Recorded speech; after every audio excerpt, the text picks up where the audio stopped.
Wisp Sports Radio, the voice of women in sport. Hello, and thank you for downloading The Bolder Woman on Wisp Sports. This is Season 1, Episode 10, and I'm Chris Stafford. In your head. You've put your courage to the test, laid all your doubts to rest. Your mind is clearer than before, your heart is full and wanting more, your future's at the door. Give it all you got, no hesitating, you've been waiting all your life. Hello and welcome if you're joining us for the first time. The Bolder Woman is the show about sportswomen over 50 who are still competitive. And my guest today is Rowena Purdy, who has reached the stage in her life when she has all the trophies she wanted from rally car racing, but she's still in search of more miles to conquer and memories to cherish, either driving or navigating. At the age of 76, she will mark her 50th year in the sport this year, and she plans to mark the occasion competing somewhere in the British Isles. Rowena started rallying in a 1969 Fiat 125 in Malta, and since then has competed in road, stage and historic regularity rallies, from closed to club to international status, in Malta, Britain, Hong Kong and Europe, as a driver, co-driver, navigator, organiser, instructor, marshal and official. And she's done all that in a variety of cars, including a Simca Rally 1, a Lancia Fulvia Coupé, an Air Portable Land Rover, and currently her 1966 Porsche 912 SWB. Spending time in the Royal Air Force, she learned electronics and some mechanics, which has proved helpful while racing in remote areas. And during almost half a century in motorsport, Rowena has taken part in nearly 100 rallies. Most recently, she's competed in the 2018 HRCR North Yorkshire Classic and the Hero Summer Trial, and has also entered this year's Summer Trial. Rowena also plans to enter as many of the 2019 HRCR Motorsport News Clubman's Championship rallies when other activities allow, and she also takes part in local track days with her Porsche 912. When she's not driving or navigating, she's giving back to the sport in any way she can and encouraging women to take up rally driving. And beyond that, Rowena is enjoying sailing and has her sights set on crossing the Atlantic. Hi Rowena, welcome to the programme. And welcome to very sunny Lincolnshire. Tell us a little bit about where you're based now and what drew you to England and obviously locate there for the purposes of rallying and car racing. Is this a good place to be? No, not really. It's a very quiet area. It's Lincolnshire North, sort of on the east coast. I came here when I retired from the Air Force to live, but I was off on Sunday marshalling on a rally just 10 miles away. So it's not that dead, but it's not particularly alive, which means when I do go rallying, I tend to go other parts of the country. Really anywhere within distance. Could be sort of Wales. A couple of months ago I was rallying in Cheshire, which is on the other side of the country. And really, wherever there is a historic road rally, I put in an entry and see if I can do it. And it can be anywhere from North Yorkshire down to Hampshire. So I get around. So it's something that it's a sport that is all over the UK, right? So there's plenty of opportunities if you're prepared to travel around the country. Oh, absolutely, yeah. I mean, there are so many different types of rallies in the UK, from sort of full internationals and stage events all the way down to local club events, which are literally just 12-car events in the local area, and they're mainly sort of training rallies.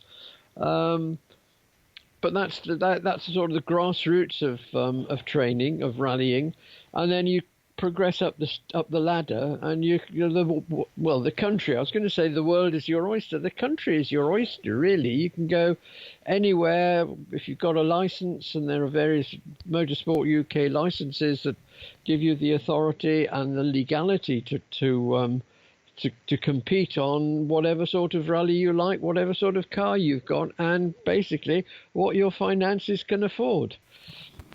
Now, do you have to provide your own vehicle? Is it something that you do as part of a team? How do you get into it in the first place? The event I do, yes, you have your own car. I started literally 50 years ago. I'm coming up to my 50th rally birthday, if you like. And I started with a Fiat 125 in Malta, and I've rallied in Malta, in England, in Belgium, Wales, Hong Kong, in a variety of cars. They've always been, apart from the time when I navigate, when I'm navigating sitting beside somebody else who's using his car. I think the only time I have not actually used my car is when I rallied with the RAF in an RAF Land Rover on an international in 1979.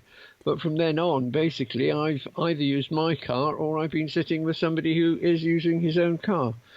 It's rare these days to actually have somebody lend you a car to do an event. And that's interesting. You mentioned the Land Rover there, because for those not familiar with the sport, you wouldn't think of Land Rover as being fast enough to rally in, but presumably it's souped up, is it? Oh, yeah. The services always have for a long time used their service Land Rovers to take part in anything up to international events, and they are fairly successful nowadays. So yeah, you'll see Land Rovers on various international and local rallies. Nothing to stop you doing it anymore. And you mentioned there's some of the cars that you've driven, Rowena, and it really is open to all types of cars, it seems to me. Any class, any type. If you have to soup it up. I mean, you have to make it a high-performance vehicle, don't you? I mean, you must have to do something to the engine to make it competitive. It goes back to the sort of event you wish to do. I've never ever done anything to my engines. I just normally use what are known basically as showroom level cars. The car I use now is a 50-something-year-old Porsche 912. The only thing I've done for rallying is put some underbody protection in it and relevant navigational equipment. But the engine is as absolutely standard as it came out of the factory. Well, I didn't know that. Learn something every time.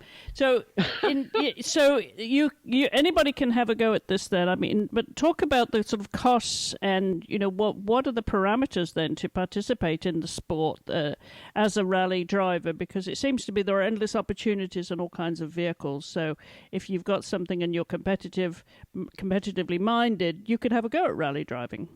Absolutely, yeah. I mean, there is a sort of a hierarchical level, if you like, with at the bottom level, if you just do club events, you don't need a competition license.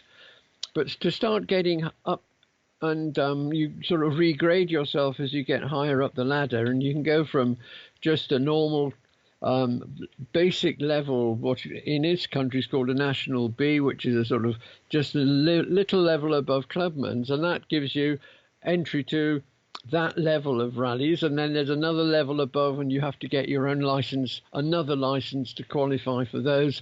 And then the top level is international. The cars, you can use whatever car you like, so long as it accepts the Motorsport UK competition regulations, technical regulations.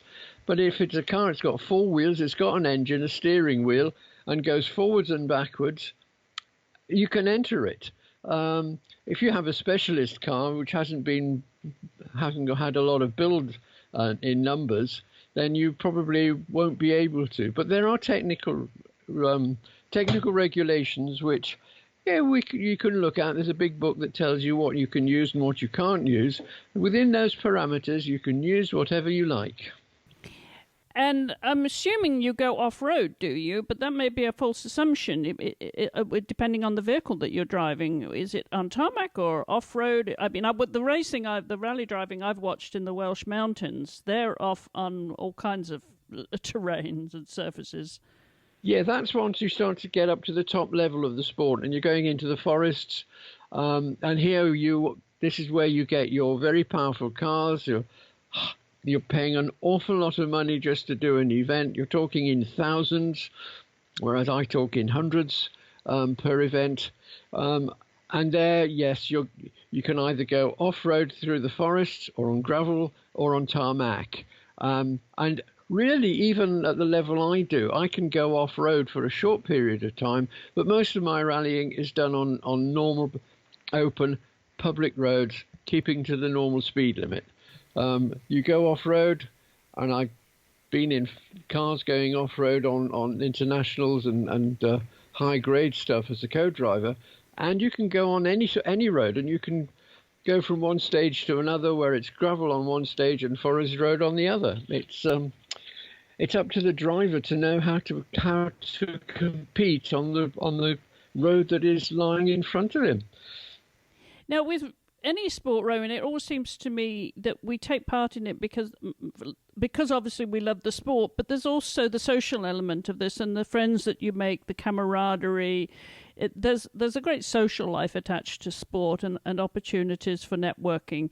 Is that part of the appeal for you now, or are you as competitive as you were, say, 50 years ago? In a way, I'm still as competitive, but no, I'm not determined. I'm not getting sort of really focused on winning anymore. What I'm trying to do now is because I've got all my pots. They're sitting up in the loft, getting horribly tarnished. And I think now I enjoy the rallying for the fact that it's great fun. I still have a competitive streak in me, but what I'm trying to do now is to get other women, other young girls or young ladies interested in the sport, and I'll put them in my navigator's seat and get them to navigate and see how they do it. And I've had a couple of girls who've been very good. And there's one that's actually now lives in Iceland, and we're going to do a 3-day event in July. And she's very good, very keen. But what I want to do really now is to say, well, I've won all my bits. Now I really want to sort of help others to come in and enjoy a sport that I really do enjoy and have enjoyed for 50 years, can we say? Yeah, and it's great fun. I would imagine then that navigating is a great way to introduce someone to the sport and teach them, what they need to know to be a navigator and eventually to be able to drive and be competitive. Is that the way a lot of people come into the sport? I think right at the beginning they decide whether they're going to drive or navigate. There are quite a few that cross over, and I've crossed over. In fact, I've probably won more rallies as a navigator than I have as a driver. But I enjoy the driving, and I think you start off and you decide you're going to go either as a driver or as a navigator, and then perhaps after a while, when you get a little bit more experience, you might try the other seat to see what it's like. And I find that being able to do both, I can sit as a driver and help the navigator when she gets a little bit confused, shall we say. And I can sort of try and help out. Yeah, and that's the benefit of experience, of course. Now, this sounds to me from what you're saying, Rowena, this is a mixed gender sport. So you could be driving with another woman or with a man as well, and it's open to both equally. Oh, yeah, absolutely. There is absolutely no bias whatsoever. You are in there as a crew in a car, and it matters not what your gender is or whatever. You identity is your business, not anybody else's, and you get on with your driver navigator and you sit together, and you can't have... When you're in a car for sort of 8 hours, you've got to have respect for each other, both sort of professionally and as people. And I've always found in the last, whenever I've been rallying, and even when I started 50 years ago, we had some very, very good lady drivers just as at club level. And I've never yet met anyone who sort of felt that they were out of it because they were female. Yeah, it's a wonderful open access opportunity in sport, isn't it? Car racing, motor racing. Yeah. I'm curious, though, if we can just rewind the clock a little bit, Rowena. You grew up and spent time in the Air Force, in the Royal Air Force. But what was it about car racing? What was the initial appeal for you? Well, I started being interested way back in Kenya when I was growing up, and we had what was then called the Coronation Safari, but actually became the East African Safari, all over Kenya, Tanganyika, Uganda. And I was a bit of a sort of petrol head in those days. I think most of us at school probably were. And it was a case of, I enjoy that. And we get up at 6 in the morning and watch these cars come screaming through our little village in the wilds of nowhere in Kenya. And I thought, this is the sort of thing I want to do. And it wasn't until I got out to Malta where I had the opportunity. There was a local Forces Motor Club there, joined the club, and I've been rallying ever since. So it was really starting watching events like the safari that got me enthused in rallying, rather than perhaps circuit racing. So I got involved in that in Kenya as well. But it never really struck me as being as exciting somehow as going off on a rally, not knowing where you're going until you get there, sort of thing. So it was much more interesting, so we put it that way. Yeah, going off into the unknown rather than going round and round in laps. Yeah. Now, you spent time, as I said, in the RAF as an aircrew officer and trained as air electronics officer. Now, did any of that background help you mechanically for when it came to motor racing, Rowena? To an extent, because I was on the electronic side, it meant if I had to do anything on the electric side of a car, I knew what to do. I knew all about wiggly amps and things. So putting extra bits of wire and extra spotlights and extra navigation equipment in, if it was electrical, I didn't have a problem.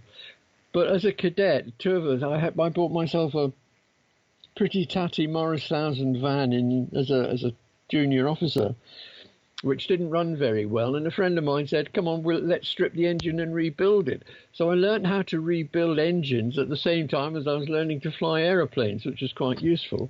So I now have that mechanical background because of a friend in the Air Force, and we had a motor club on the camp. And then we just went in and I took bits off it and reground bits and put it all back together, and it worked. And I thought, oh, that's all right, I can hack this. And so, yes, to a certain extent, being in the Air Force has given me that background and I suppose, in a way, confidence to get on and do something, even though perhaps I wasn't very sure about it when I started.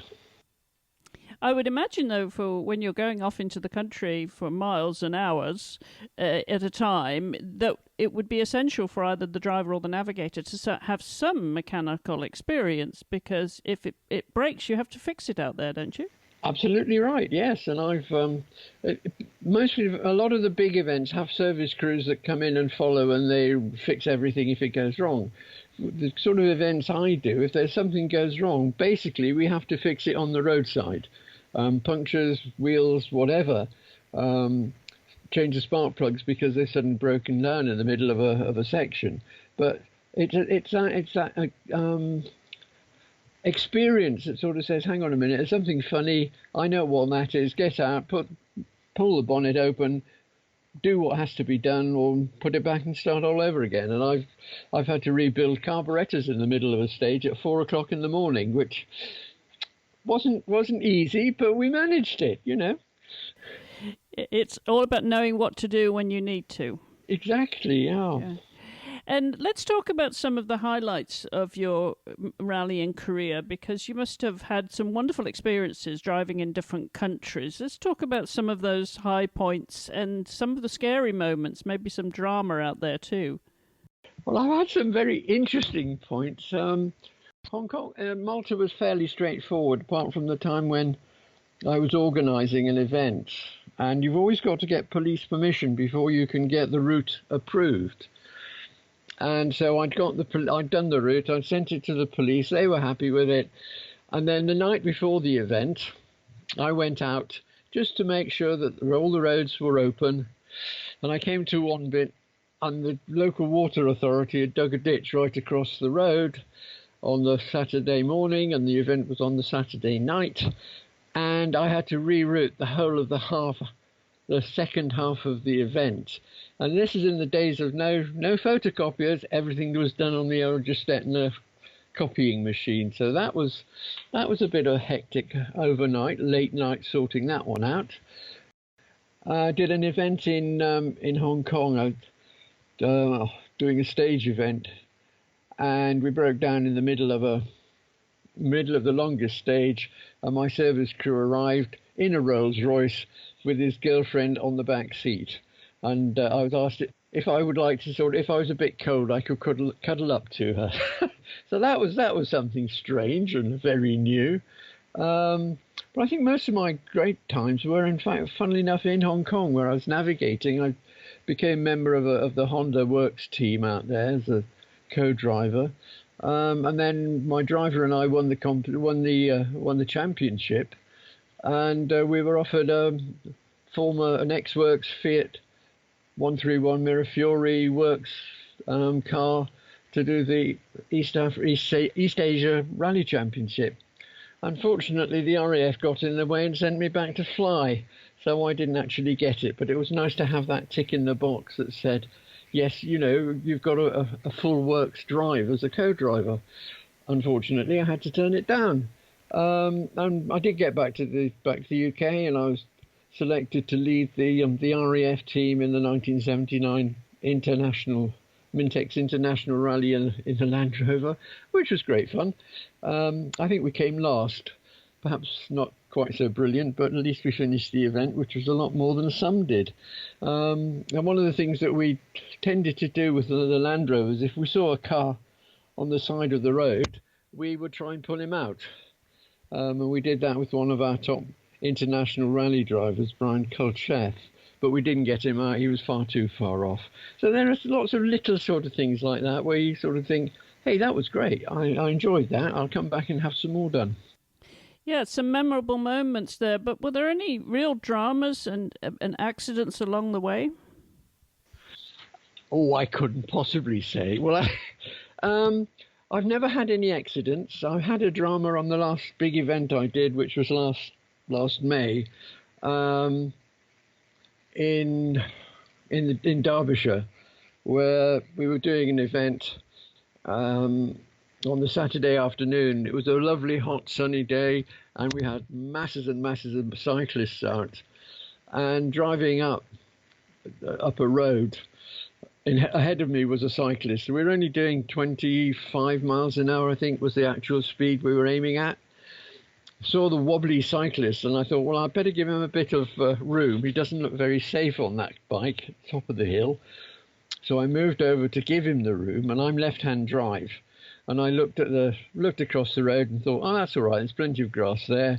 Unfortunately, the grass was hiding the ditch, and we went beautifully slowly into this ditch, which meant we sat there for about another hour and a half before the van came to pull us out. So that's probably the worst incident I've ever had. I've spun a couple of times into hedges and things like that, but it's a quick reverse and off you go again. This was a little bit longer in the ditch, and unfortunately I was right at the beginning of the rally, or one of the first 2 or 3 cars in the event. So everybody behind me saw me sitting in the ditch, which was a little bit embarrassing. Yes, one of those moments you wish people didn't recognise you. But yes. I'm wondering when you look back on your career, Rowena, what would be your, say, career highlights if you could pick 3 real standout moments for you and what rally driving has done for you? Well, I've met an awful lot of great people. From, but English, Chinese, when I was in Hong Kong, And I like, it's that great big, as you said earlier, the camaraderie, and I enjoy that, and that's the sort of thing I do like. And you're talking rallying and whatever, motorsport. So that's one of the great things I enjoy. Winning a championship, a national championship, was another highlight, I think. And then really the other little ones, I suppose, was being asked to co-drive a works FIAT in a big international championship, the East Asia Rally Championship, and also being asked to lead the RAF in the first time they had used RAF vehicles on an international rally ever. And I'd managed to sort of convince them to put three Land Rovers in the international, and I was asked to be the team leader. So, yeah, those are probably the three that I look back and think this is great, and enjoy that. Something to be proud of for sure. And during your rally driving career, you've also raised money for charities as well. What has motivated you to choose those charities and the events to raise money? Well, the first one I was raising money for epilepsy because my niece had just been diagnosed with epilepsy when she was at school, and I thought this was probably a good way of raising money. It was an event that started in Ypres and went on all the way down to San Remo with a 20,000 or 2000, I should say, classic marathon. And I did it in a Hillman Imp, and we raised, I know, nearly £2,000 on that one. And then I was diagnosed with cancer just as I left the Air Force, just after I left the Air Force, and discovered there's a bunch of classic car drivers who organised an event that started in the northwest of Scotland, basically, and drove down to the southwest of England. It was a 1,500-mile, 5-day event, raising money for Macmillan Cancer. I thought, well, being a cancer survivor, I know Macmillan. Here's something of helping Macmillan in helping other people with cancer. And we managed to raise about 14K over a few years for Macmillan Cancer. So, yeah, we've raised a reasonable amount of money. Yeah, super opportunities there to combine, raising money for worthwhile causes like that, and also enjoying your sport. Oh, yeah. So let's look forward, Rowena, to what you're planning next for this summer, because there's I'm sure a lot more rally events there for you to take part into, a lot more boxes to check. So what have you got coming up this year? Well, I've got another 3-day event coming up in July. I've got another couple of events. Unfortunately, they rather clash with other responsibilities I have, especially with the Porsche Club. I'm an official of the Porsche Club of Great Britain. So that's sort of, in some ways, I've got to make those appointments, those events as a priority, which has meant that a couple of the events I was hoping to do, I'm not going to be able to do. But in July, back to the 3-day event, and this time I hope I don't see the inside of a ditch. And I've got a new navigator who's currently living in Iceland, so we'll have some fun on that one. And then there's another one in August, which I hope to do because it's actually running almost to the day of my very first rally 50 years ago. So it'd be nice to do that and there's my 50-year rally, as it were. And really, I just looking to see what's on the calendar and go, yeah, that looks a good one. I can get there. It's not too far away. Find a navigator, or have Claire if she's available, and we'll just do whatever events I can see that are convenient for me more than anything else. So that's the sort of thing that I'm really looking at. And what are the costs then of competing, the entry fees, and presumably there's some prize money involved too, is there, to get a return? No? No prize money. We're amateurs. We're not allowed prize money. We get cups and things and kudos for winning. But I mean, the event that the 3-day event obviously is going to cost more than a 1-day event. Most of my rallies are just 1 day, and they're probably £150 plus accommodation, plus petrol. So you're probably looking at sort of 200, 250 pounds shared between the two of you. And the big one, and the 3-day one, we're looking at sort of £600 each, but that includes 2 nights in a hotel. So you're looking at sort of 150, maybe £200 maximum on an event, unless you, of course, damage the car, when, of course, that's rather different. Yes, notwithstanding, of course, mechanical defaults and accidental damage. Absolutely. And what about insurance then? Do you have special insurance for racing? Yes, some insurance companies will cover you. My own insurance company with the Porsche does actually cover me, because if you're doing the sort of historic road rallies that I'm doing, they're all done on the public road highway under the Road Traffic Act. So there's no speeding. You stick to normal speed limits and traffic laws and all the rest of it. There is obviously a little bit more insurance issue, but my insurance covers me for any road rallies that I do. Other insurers won't cover that, so you have to buy a special insurance at the beginning of every rally. But you do need to have a little bit more in case you have a bit of a problem with on a Road Traffic Act. And things happen not necessarily because of you, but it could be somebody else being rather silly and plying into the back of you, or in case last year, plying into the side of you. And so you do need a little bit more on the insurance side to make sure that you are covered for you really. Yes, absolutely. Rather like driving on the roads and not racing. Anything can happen. Well, exactly. Yeah. Oh, absolutely. Anything can happen, and does, let's face it. Yeah, absolutely. And you've also recently, I understand, taken up sailing, and that's a secondary sport for you now. Yeah, I was challenged to do the Clip Around the World race in 2010, 2011, somewhere back there. And a challenge I accepted, and I went down and sailed on the Clipper on their training, the first sort of level training, which I managed to do twice and injure myself quite badly both times. So I thought, well, perhaps racing a big yacht is perhaps not the way to go. And I signed up with another bunch of people. It's a charity called Tall Ships, and they operate out of Southsea near Portsmouth. And they have 72-foot Challenger yachts. They're round-the-world yachts. They've already been used, whitbread races. And I joined them, and I've managed to gain the qualification as a watch leader, which was, I thought, quite something for somebody who hadn't really got a background in sailing, although I did do some dinghy sailing as a youngster in Foy in Cornwall on their Foy dinghies. So I started to enjoy that, and I do a little bit more with others. I was sailing a couple of years ago with a bunch of people, a bunch of girls, which was great fun, because I think they just accepted me as who I was, and one of the girls was quite surprised when I admitted that I was actually transgender, and she hadn't twigged at all, which I felt, well, jolly good.